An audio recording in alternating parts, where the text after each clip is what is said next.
Hello and welcome back to Football Therapy with me, your host Jan. I hope you're doing well. I really do hope that. Welcome back to Chelsea News here in the Stamford Bridge studio. This on the day of the Champions League draw. Chelsea have, of course, drawn Borussia Dortmund. Ooh, interesting. We're going to reflect on that. Could be worse, could be better. Maybe look at the other ties as well. We are also going to talk about Graham Potter and Chelsea moving forward, desired effect, the great plan, the schemes for the future, the potential growing pains and teething issues, and I'll offer you, hopefully, some therapeutic, sobering, rational stuff, content. So thank you for joining me, and thank you for dropping a like on the video. It means a lot. I do really appreciate your support of the content, and it just takes a click of a finger to like the video. You're welcome to subscribe, and should you choose to do so, I do recommend that you hit that sweet, sweet bell, baby. Alright, mate. Well, let's get into it. Morale isn't the highest in the world of Chelsea Football Club, and I get it. Losing to a well-tuned, well-oiled Arsenal team for the third season running at home. This isn't a new Graham Potter thing. We shipped 4 goals to Arsenal at Stamford Bridge last season under Thomas Tuchel. It's an unpleasant occurrence, and it needs to be something that we work towards cultivating change, and we are going to talk about that. We are going to talk about the situation with Graham Potter. But first, let's talk about the Champions League draw. First of all, bing! We have drawn Borussia Dortmund. Away leg first, it looks like, and then back to the bridge, which I actually think suits us. The home leg for seconds ideal, or usually that's how it works. Now, I think this is a good draw. It's not too easy. It's not too hard. Of course, they no longer have Jadon Sancho. Laugh all you want. He was good at Dortmund. And more notably, they no longer have Erling Haaland. I think Chelsea are yet to face Erling Haaland, which is good because we haven't obviously played him in the league. We haven't played him domestically for Man City or Salzburg or Dortmund. But of course, they are still good. They've got Gio Reyna, I believe. Of course, Jude Bellingham is the man in form, and there'll be an opportunity for us to scout him. Maybe get in his ear a little bit. Oi, psst, come to Chelsea, Jude. Come to Chelsea. Wonderful player, of course. And Chelsea's midfield, though talented, this is such a recurring theme here on the channel, though talented, is lacking. Absolutely lacking. Profound levels of lack. You know what I'm saying. But yeah, it will be a testing tie. Dortmund are a good side. They're not doing that well in the Bundesliga. They're not in the title race. I think they started well, but you know, there's so many. We could have had PSG, obviously. That's it. We've dodged Messi, Neymar, and Mbappe.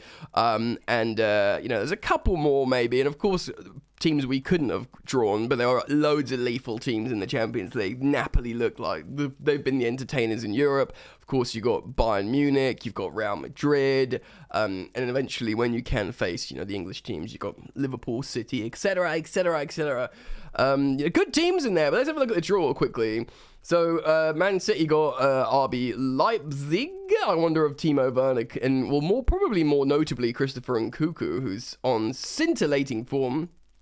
Future Chelsea player Christopher Nkunku, if we are to believe the reports, should be a good tie. Brugge should be able to beat Benfica because they've been really, really good as well, certainly in the Champions League. Of course, the mouth-watering tie there is Real Madrid versus Liverpool. Gutted for them not finishing top of their group. I think they did finish second, didn't they? That's right, so they couldn't get the top, and now you got to face Real Madrid. Lol, lol, lol, lol, lol, lol, lol. Couple more. Lol, lol. Having a lovely time there. Milan, Spurs. Everyone will be rooting for Giroud and Tomori to eliminate Antonio Conte's Tottenham Hotspur. Frankfurt will get touched up by Napoli. Of course, there's us versus Borussia Dortmund. Inter, though, a very good side. They're not doing that well in Serie A at the moment. So, you know, it will be interesting to see how they do against Porto. And, of course, another scintillating tie is PSG versus Bayern Munich, man. That is a heavyweight tie. Of course, Bayern now back on top in the Bundesliga, even though it looked like they were lacking early doors. And we know all about PSG and that, you know, superstar front three, the Paris All-Stars. Pretty interesting, man. I mean, one thing there, where's Barcelona? Where's Barcelona, guys? I can't see Barcelona. Thursday night football. So let me know what you think about the draw down below. Chelsea versus Borussia Dortmund, and indeed others. Let's start the conversation up in the comment section and move on. Right then. Are we all laying on the therapeutic couch?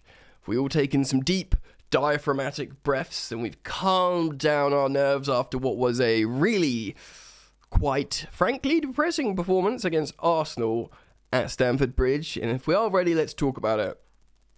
It's tough, man. Even for like an optimist and a realist like me who understands the Great Division, it's tough. And the Great Division is Chelsea have a new ownership model. And make no bones about it, the overarching important thing about all of this is that their model, the guy who's leading it, Todd Boehly, the Dodgers owner, their philosophy, their ethos, to be successful, in their eyes, what success is, it's winning championships. They're not the Glazers, who just want to take dividends out. They're not, the Cronkies, though, granted now, they are Arsenal's doing well, but it's been years and years and years. FSG, other American owners at Liverpool, yes, they've done well and their model's good, but they've maybe not spent as much as the Liverpool fans would like. But their model is good, and that is what Chelsea are trying to emulate. They want to they're not just here to make money and, make some flashy stuff and whatever. They want to dominate. Look at the Dodgers. His team, the baseball team, they've won something ridiculous. I'm not a baseball fan, but 9 out of 10, championships out there. They've got an excellent data and recruitment team and feeder teams, and this is precisely what they want to bring to Chelsea Football Club. They want to emulate elite sporting models, not just from American sports, but from European football. The City Group, Man City. They want to say, look, what are Man City doing? We want to do that. We're going to do that. We're going to bring international intelligent people. And by the way, though you might laugh at Todd Boehly being a sporting director, they are not trying to do it themselves. They are bringing in appropriate personnel to run the club and do it. And people might be pining for Roman Abramovich and go, bring back the days of Roman. He just hired winners and, sacked him when we didn't. That is not tenable anymore. Roman Abramovich built a Chelsea board of his mates. Just his his lawyer, his mate. It wasn't a built for purpose board. Chelsea's structure wasn't built for purpose, and that's why it was hemorrhaging money, and that's why Chelsea was in $2 billion debt to Roman Abramovich, which thankfully for us, he wrote off that debt. None of this model is untenable, and it was hemorrhaging money because it was run poorly and unsustainable for success. Now, new ownership model is identified all that. They turned up at Chelsea. Not only were they like, right, well, this has to change, they were like, there's no data here. We've reported on it a lot of times here from, the Telegraph and the Athletic. There's recurring themes from different Chelsea journalists that the new ownership was shocked with the lack of data from everything. And they said, well, this is a modern day sporting institution. Every successful one has X amount of data, and Chelsea haven't done anything. It's because we've just been vibing. We've just been throwing money at the wall, sacking managers all the time, and it worked for a little while, so we're like, great, but it stopped working. So we all need a reminder that's the desired effect here. It's not, a lot of people are saying, Graham Potter's a yes man, and to a degree, he is a yes man, but not necessarily in a derogatory sense that everyone says. He's not a yes man like friggin' Gareth Southgate is a yes man for the FA. He's a yes man and he's great to work with, so he will communicate with them. He will never upset players. He will, be able to work within every staff of Chelsea, whether it's players or recruitment. Do you know what I mean? The issue with Thomas Tuchel was they never said he was a bad coach. Despite people forgetting, it got very stagnant under Thomas Tuchel. The latter games were dismal. Stamford Bridge started quieting down again. We lost our first Champions League game. It looked like a poor how are we going to, finish above Milan in this group? Probably not. Obviously, we did top the group in the end with Graham Potter. But yes, it's been poor in the league. The point being, it went stagnant under Thomas Tuchel. There was no creativity. Potter came in, 9 games unbeaten, actually started pretty well, and we started taking risky passes. Yes, it's been crap in the league for the last few games, but there's been mitigating circumstances. And I'm not giving the all clear to Graham Potter here, but of course, you have to say it.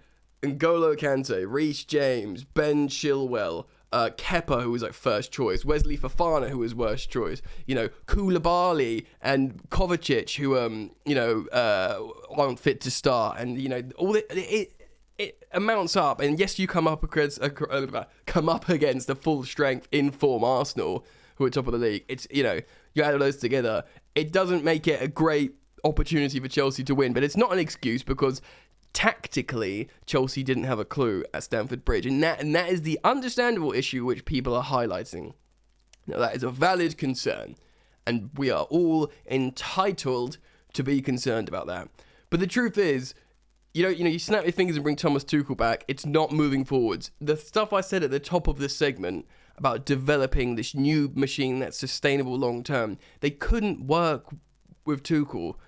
They don't have the intentions to make Chelsea a lingering mid-table team and just take money of it and strip the assets of it. That won't happen. They want to win championships, and they have to learn a new method and build from the ground. It's literally building from the ground up again. And Potter is their boy. He's a good coach, by the way. And say it quietly, he's a better manager than Mikel Arteta. And you might be like, oh, they're top of the... The truth is, Mikel Arteta was an assistant coach at Man City, then got the Arsenal job. Technically, he was less qualified than Frank Lampard of being a first-team coach. He might be an amazing coach, but eventually, but that's the situation he's in. Graham Potter took Ostersons from the Forsters division to the first and made them serial winners. He was like the director of football of African nations women's team. He had all these cultural experiences. I know it sounds like a broken record, but part of the reason why the ownership like him, he's got that leadership and emotional intelligence master's degree. And look what he did to Brighton. People are saying, oh, Brighton made Graham Potter look good. You're an idiot. Not you, the people who said that. Houghton had them 5 points of relegation, and they played really defensive, stinky football. Now, no disrespect to him, he was good for what he did, but Potter completely revolutionised that club. Turned them around in how they played, made them better, left them fourth in the Premier League, and made them develop so much revenue from coaching assets and selling Basuma and Mark Cucurella, you might have, and Ben White for £50 million. This is all the work of Graham Potter. Any coach or analyst, people that know much more about football than me, and probably you, not knowing who you are, will tell you, yes, he's an excellent coach. But he's coming to Chelsea as a project building manager, right? With no preseason after the coach has been sacked and then a host of injuries. I love Thomas Tuchel. I was devastated he got sacked. Go back and watch a video. I was devastated Lampard got sacked. I get connected to these managers, but you have to be. We're in on him now. We're all in. There's gonna be growing pains there, and Brighton touched us up 4-1. You want to know why? Because they were previously coached by Graham Potter. De Zerbi might have had a good game, but that was his first win as his coach, and he will be a good coach because he's great for Sassuolo. But this is the truth. Step back from your emotional turmoil and look at the facts, dude. That's just where we are, man. That is just where we are. He's going to have to build. He's going to have to get his own signings. He's going to have to coach and out of a schedule without a game every 2.5 or 3 days. It's tough, man. It's real tough, and that's the truth of it. I wanted to talk about it because I understand why people get emotional. Football is emotional, it's tribal, etc., etc., etc. But we've been shit for a long time, Chelsea, domestically, since 2017. 5 years, man. 5 years we've been poor in the league. And even then, so then we topped the league with 91 points. Over 90 points under Conte. And early doors, there was Pep and, Klopp with Liverpool and City, respectively, scrapping for top four at the beginning of their projects. And bearing in mind, Pep had his project prepared for him before he arrived. Because the City group know how to run a football club. And that's what Todd Boehly and Clear Lake Capital want to do with Chelsea. I'm not saying don't be pissed off. Be pissed off. It sucks. Ultimately, football's a results game, and it is about the emotion. You lose to Arsenal, you're pissed off. If you don't, football's broken. But now we've had some time in between, have some sobering reflection.